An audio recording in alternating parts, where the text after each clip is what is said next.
बिस्मिल्लाहिर्रहमानिर्रहीम। अस्सलाम वालेकुम नाज़रीन, आप यूट्यूब चैनल देख रहे हैं, मैं इमरान खान हूँ। नाज़रीन, सबसे पहले सुहेल अफरीदी साहब की एक वीडियो जारी की गई और एयरवाई न्यूज़ इसके बावजूद वो वीडियो चलाता रहा कि सोशल मीडिया पे साबित होगा थोड़ी देर के बाद कि ये वीडियो जाली है।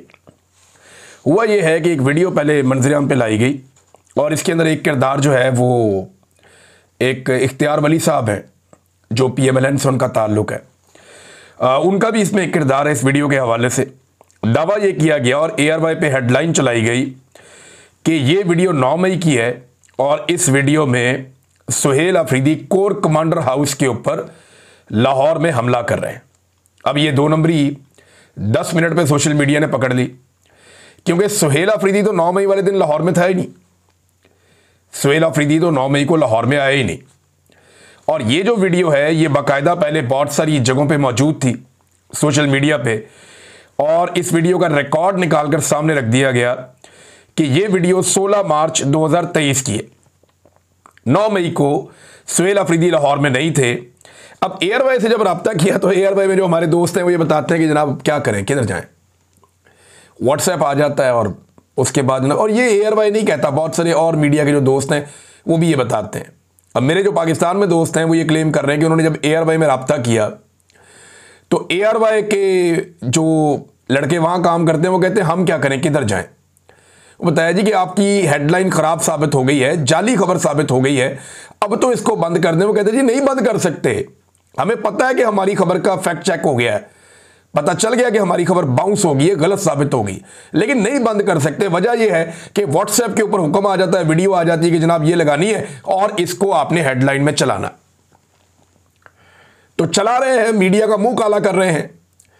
अब एयरवाई पाकिस्तान के अगर टॉप 5 चैनल्स अगर आप निकालें तो उनमें एक चैनल है, यानी जो बड़े चैनल है पाकिस्तान में, इसमें एयरवाई है, एक्सप्रेस है, जियो है, और इसमें 1-2 चैनल आप शामिल कर दें, ऊपर नीचे होते रहते हैं। दुनिया टीवी एक बड़ा चैनल है, ITV बड़ा चैनल है, और इसी तरह 1-2 और चैनल है। समा टीवी एक बड़ा चैनल था, लेकिन जो उन्होंने हरकतें की हैं अलीम खान के ख़रीदने के बाद, तो उसके बाद तो बेचारा कहीं रहा ही नहीं, ना 3 में ना 13 में।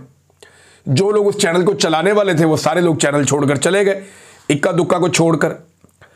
बहरहाल ये अब इसके बावजूद कि ये खबर जाली साबित होगी, ना माफ़ी मांग रहे हैं ना खबर वापस ले रहे हैं, ये ढिठाई है। अब मैं आपको बताता हूँ अंदर की खबर कि ये हो क्या रहा है और हो क्यों रहा है। आप गौर करें कि पिछले तकरीबन कोई 24-48 घंटे में आपने बहुत सारी ऐसी चीज़ें देखी कि जैसे आप हैरान हो गए कि ये क्या हो गया, सारे इकट्ठे खोल दिए, यानी टाउटों के पट्टे खोल दिए, एकदम सारे के सारे मैदान में आ गए। गुज़िश्ता 1 हफ्ते की गेम आप उठा लें, चलें, कोई एक नज़रिया आ गया, किसी जगह पे कोई एक दूसरी चीज़ आ गई, कहीं पे सोए हुए बंदों को जगा दिया गया, कहीं पे जो है वो बदतमीजी का तूफान खड़ा कर दिया गया। आप ना अगले 27-28 दिन अब ये तमाशा देखेंगे, क्योंकि ये नवंबर का महीना है, ये आपने याद रखना है। रोज़ाना आपको नई नई खबरें मिलेंगी, अजीबोगरीब कहानियां आप सुनेंगे, कई स्कैंडल्स बेनकाब होंगे, ऑडियो वीडियो से भी खेला जा सकता है, क्योंकि ये महीना आर्मी चीफ की एक्सटेंशन का महीना होता है, उनकी नौकरी के फैसले का महीना होता है, और ये बड़ा तूफानी किस्म का महीना होता है पाकिस्तान में। जब तक फैसला नहीं होता तब तक ये हर 3 साल के बाद आता है, इसमें आर्मी चीफ को तब्दील होना होता है या उसको एक्सटेंशन मिल जाती है। तो सोशल मीडिया की तवज्जो हटाओ मुहिम इस वक्त जारी है।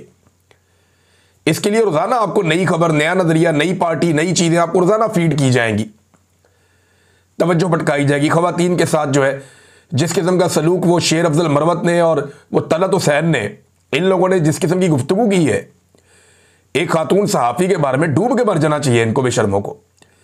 भाई हम सबके घरों में खवातीन है, आप ऐसे तो नहीं कर सकते। अगर आपकी किसी खातून पे आमने सामने बहस हो जाए वो एक अलग बात है, लेकिन आप उसके कैरेक्टर के ऊपर तो इस तरह नहीं कर सकते। मेरी बदतरीन मुखालफत है, मरियम नवाज साहिबा ने बड़ी ज्यादती भी की है, लेकिन इसके बावजूद मैंने कभी उनकी निजी जिंदगी पे एक लफ्ज नहीं बोला हुआ, कभी नहीं बोला मैंने। भाई उनकी पॉलिटिक्स के ऊपर बात करें, आपको उनकी बात पसंद नहीं, आप उसके ऊपर बात करें, आप उनके खिलाफ इस किस्म की घटिया गुफ्तगू नहीं कर सकते। लेकिन ये की जा रही है, उसकी 2-3 वजूहात हैं। एक तो ये है कि ये कैरेक्टर बिल्कुल इररेलेवेंट हो गए, चाहे सहाफत में चाहे सियासत में, कोई इनकी तरफ तवज्जो ही नहीं देता। तो अब ये गंद उछाल के तवज्जो लेना चाह रहे हैं कि जनाब देखिए हम कितने गंदे, हम कितना गंद फैला रहे हैं आपके लिए, हमारी तरफ तवज्जो करें, नजर करम करें। ये इनका रीजन मुझे समझ आता है। तो नाज़रीन, बहुत सारी चीजें आपको जो है ना वो अब बहुत सारे पुराने गुब्बारों के अंदर हवा भरी जाएगी और नवंबर के बाद बतदरीज ये सिलसिला रुक जाएगा। नवंबर के महीने में आपको रोजाना नई नई कहानियां सुनने को मिलेंगी। अभी आप देखें इमरान इस्माइल साहब वो एक के बाद एक टॉक शो कर रहे हैं, सोशल मीडिया पे आ रहे हैं, फवाद चौधरी साहब भी आ रहे हैं। इमरान इस्माइल साहब की अपनी वीडियो है जिसमें उन्होंने इमरान खान साहब को टाटा बाय बाय किया हुआ है कि भाई मैं नहीं आता, अब मैं जा रहा हूं। अब वापस आ गए हैं। और देखें जब उन्हें निकाला गया था तो वो खुशी से तो नहीं गए होंगे, मार मार के सबसे पार्टी छुड़वाई थी। फवाद चौधरी हो, इमरान इस्माइल हो, अली जैदी हो, बाकी लोग हों, असद उमर हो, नहीं मार खा सके, छोड़ दी इन्होंने पार्टी। अब जिन लोगों ने मार खाई हुई है वो कहते हैं जी हम तो इनको नहीं आने देते। फिर ये अलग पंगा है, ये फैसला इमरान खान ने करना है। लेकिन देखें ये लोग भी एकदम बहुत ज्यादा मुतहर्रिक हो गए नवंबर के महीने में। मुझे उसके पीछे ना ये इनकी बदनीयती नहीं लगती, लेकिन इनको थोड़ा रूम दिया गया। क्योंकि मेरी साथियों से बात हुई कि यार शाह महमूद कुरैशी से मिलना इतना ही आसान है। अभी एक और भी बीमार होकर पहुंचे हैं, मियां महमूद रशीद साहब को भी अस्पताल शिफ्ट किया गया है। क्या इन लोगों को मिलना इतना आसान है? तो जो जर्नलिस्ट है लाहौर में उन्होंने मुझे कहा, उन्होंने कहा जी बिल्कुल आसान नहीं है। जब तक कि आपके ऊपर नजर करम ना हो, आपको मौका ना दिया जाए, आप जाकर नहीं मिल सकते। ऐसा नहीं है कि आप मुंह उठाकर जाएंगे और जाकर आपकी मुलाकात हो जाएगी शाह महमूद कुरैशी साहब से या किसी और से। यह बाकायदा प्लान के तहत होता है और इनको मुलाकात के लिए बाकायदा ऐसा लगता है बुलाया गया था। ये जो जर्नलिस्ट है लाहौर में उनका दावा है। बाकी लोग भी मिलने की कोशिश करके देख ले, वो कह रहे जी हमने कोशिश की है, वहां तो इतना कड़ा पैरा है कि वो ऐसे मिलने ही नहीं देते। लेकिन एक के बाद एक चीज आप सुनेंगे। और एक्सटेंशन की ख्वाहिश जो है ना, हमने इसको नहीं भूलना। एक्सटेंशन की ख्वाहिश एक ऐसी बीमारी है जिसने पाकिस्तान को अंदर से खोखला कर दिया। शख्सियत परस्ती से निकलकर इदारों को प्रोफेशनल अंदाज में चलाने की जरूरत है और इसी से यह मुल्क आगे बढ़ेगा। जब जब पाकिस्तान में मार्शल लॉ लगता है या किसी आर्मी चीफ को एक्सटेंशन मिलती है, पाकिस्तान का बहुत नुकसान होता है। पाकिस्तान हमेशा पीछे चला जाता है। और आज इन्हीं एक्सटेंशनों की वजह से और इन्हीं मार्शल लॉ की वजह से हम पूरे खित्ते के अंदर सबसे पीछे रह गए। और पाकिस्तान का देखें ना, असल में फैसला ही तो आर्मी चीफ का फैसला ही तो असल फैसला होता है। ये जो इलेक्शन होते हैं ना कौमी असम्बली, सूबाई असम्बलियों के, ये छोटा इवेंट होता है। इसमें वो हुक्मरान आते हैं जिनके इख्तियारात बड़े महदूद होते हैं। ये जो आर्मी चीफ की तब्दीली एक्सटेंशन होती है, ये बहुत बड़ा इवेंट होता है। इसमें वो हाकिम आता है जिसके पास सारी पावर्स होती हैं। उल्टी गंगा बह रही है ना पाकिस्तान में कि आर्मी चीफ को वजारत दिफा के अंडर होना चाहिए, लेकिन पूरा का पूरा मुल्क आर्मी चीफ के अंडर में होता है। ये हम जानते हैं, आईन में नहीं लिखा, लेकिन ये हकीकत है। आईन के अंदर नहीं लिखा। आपके वजीर आजम को जाकर अक़वाम मुत्तहिदा में खड़े होकर यह कहना पड़ता है। अमेरिका का जो सदर है वो आपके आर्मी चीफ से पहले मिलता है। यह एक हकीकत है, इससे हम आंखें बंद तो नहीं कर सकते ना। तो ये बड़ा इंपॉर्टेंट महीना है और इसीलिए आपको बहुत सारी खबरें लगातार ऊपर नीचे सुनने को मिलती रहेंगी। मैंने साथियों से पूछा है कि जाके कोई ऐसे मिल सकता है शाह महमूद कुरैशी साहब को, तो उन्होंने कहा जी नहीं, इतना आसान नहीं है, ऐसे ही कोई जाकर नहीं मिल सकता। नाज़रीन, इमरान खान साहब के हवाले से एक चीज़ मैं आपको बताना चाहता हूं, क्योंकि बात छिड़ी है तो मैं आपके सामने रख देता हूं कि कभी आपने सोचा है बतौर पाकिस्तानी कि पाकिस्तानियों की अक्सरियत ने इमरान खान को वोट डाला।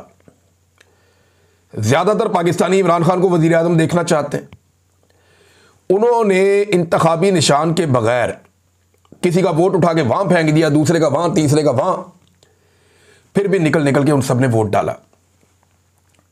इमरान खान साहब को 2/3 अक्सरियत लोगों ने दिलवाई। लेकिन पूरी अवाम ने जिसके साथ खड़े होकर दिखाया, पाकिस्तान के सरकारी मुलाजमीन की जुर्रत आप चेक करें कि अवाम की मर्जी और मंशा के खिलाफ 2.25 साल हो गए हैं, ना आप उस आदमी को सुन पाते हैं ना देख पाते हैं। ऐसा कभी नहीं हुआ, किसी के साथ नहीं हुआ जो इमरान खान के साथ हो रहा है।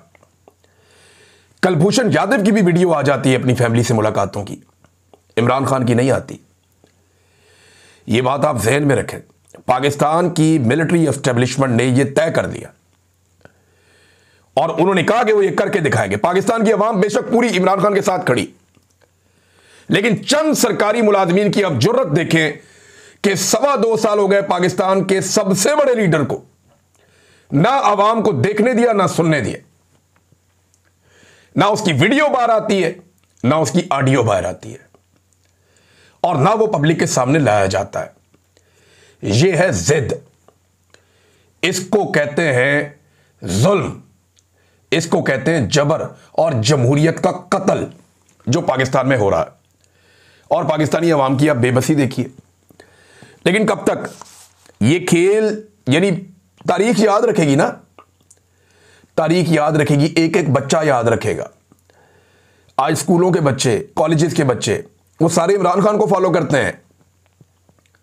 ये याद रखेंगे कि पाकिस्तान की मिलिट्री एस्टेब्लिशमेंट ने पाकिस्तान के सबसे मकबूल लीडर के साथ क्या किया था। आप 50 साल बाद भी इस दाग को नहीं धो पाएंगे। भुट्टो इमरान खान की निस्बत बहुत कम मकबूल आदमी था। आज तक आप वो जख्म चाट रहे हैं जो भुट्टो आपको दे गया है। सोचें अगर इमरान खान को कुछ हुआ तो तारीख में क्या लिखा जाएगा। लोग सिर्फ ये नहीं कहेंगे कि इस वक्त कौन आर्मी चीफ था और कौन डीजीआई सही था, नहीं, पूरे के पूरे निजाम के ऊपर दाग लगेगा। मिलिट्री एस्टेब्लिशमेंट जख्म चाटती रहेगी लंबे अरसे तक, अवाम माफ नहीं करेंगे। ये मैं आज वार्न कर रहा हूं और ये होगा। और जब जब ये होगा मैं याद दिलाऊंगा, मैंने पहले कहा था, क्योंकि मैंने आपको 3 साल पहले कहा था कि आपको पहली मर्तबा टक्कर के लोग मिले, बाद आ जाओ, ये हरकत ना करना। उससे भी 2 साल पहले मैंने कहा था 2020 में कि इमरान खान आपसे पूछेगा नहीं कि मुझे क्यों निकाला, वो आपको बताएगा कि मुझे क्यों निकाला। वो हैप्पी बर्थडे टू यू नहीं कहेगा, वो आपके गले पड़ जाएगा। ये तजर्बा मत कीजिएगा। 2020 में मैंने कहा था। आज 5 साल हो गए, उस बात को साबित हो रही है ना। तो मेरी बात लिख कर ले लें कि पाकिस्तान की नस्लें आपको माफ नहीं करेगी। जो आप पाकिस्तान के साथ कर रहे हैं, ये तारीख लिखी जा रही है, बल्कि लिखी जा चुकी है। अब पीछे क्या हटना इसमें। नाज़रीन, पंजाब बार के इंतखाबात की तरफ आते हैं। पाकिस्तान तहरीक-ए-इंसाफ ने काफी सीटें जीत ली हैं।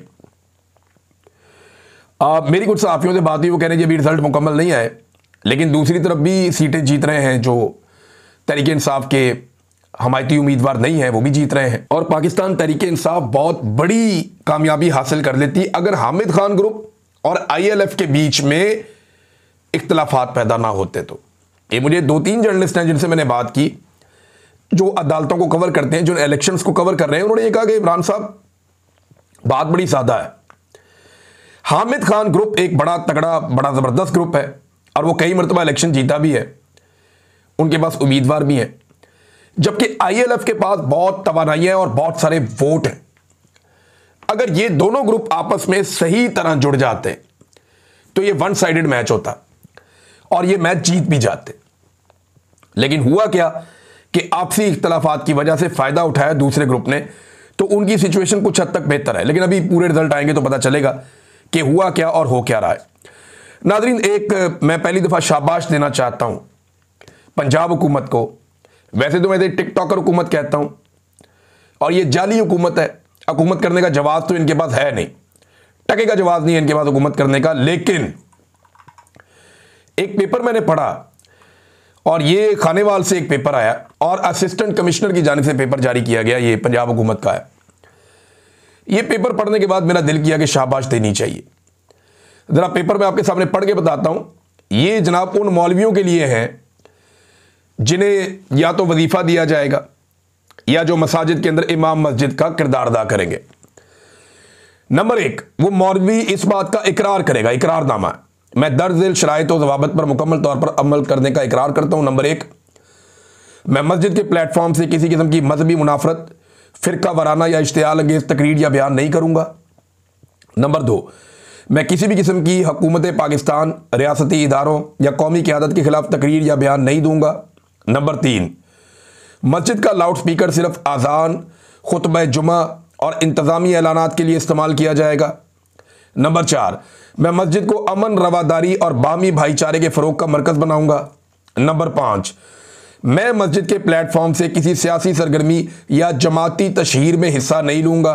नंबर 6, मैं मस्जिद में नफरत अंगेज या फिरका वराना मवाद की तकसीम या नुमाइश की इजाज़त नहीं दूंगा। नंबर 7, मैं ज़िला और तहसील इंतज़ामिया, पुलिस और महकमा औकाफ के तमाम अहकामात पर अमल दरामद का पाबंद होऊंगा। नंबर 8, मैं जुमा, ईदैन और दीगर इज्तिमात के मौका पर नज़्म व ज़ब्त बरकरार रखने के लिए इंतज़ामिया से मुकम्मल ताउन करूँगा। नंबर 9, मैं किसी भी मौका पर अमन व अमान के क़याम के लिए हुकूमत वक्त से हर मुमकिन ताउन फराहम करूँगा। नंबर 10, मैं तस्लीम करता हूँ कि अगर मैं इन हदायत की खिलाफ वर्जी करूँ तो मेरे खिलाफ कानून के मुताबिक कार्रवाई अमल में लाई जा सकती है। मैं इन तमाम शराइत का इकरार करता हूँ। नीचे दस्तखत है।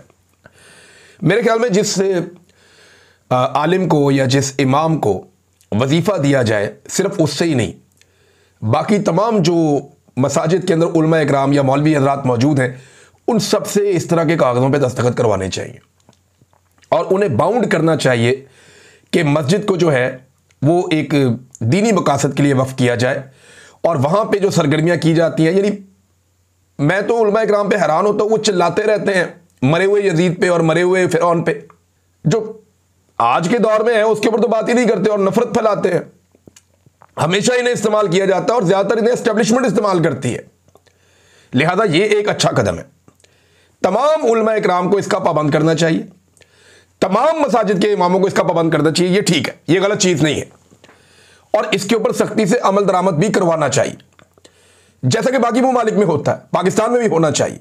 नाज़रीन, हुकूमत पाकिस्तान ने एक और अच्छा कदम उठाया और वो कदम ये है कि चमन और तुरखम बॉर्डर, यहाँ से जो अफ़गान शहरी हैं, जो मैंने आपको बताया था एक ख़बर में कि बहुत बड़े पैमाने पर जमा हो गए हैं, सिर्फ एक ही जगह पे 400 ट्रक खड़े हैं जो भरे हुए ख़वातीन से, बच्चों से, बुज़ुर्गों से, अफ़गानों से, और 3 हफ्ते से ये लोग फंसे हुए थे, ना पीछे आ सकते हैं ना आगे जा सकते हैं। लिहाजा अच्छी बात यह है कि हुकूमत ने इसके ऊपर एक्शन लिया और चमन और तुरखम से जो है अफ़गान शहरियों को अब रवाना कर दिया गया। तो ये एक बड़ी अच्छी खबर है, कम से कम ये लोग अपने घरों को तो पहुँच जाएंगे।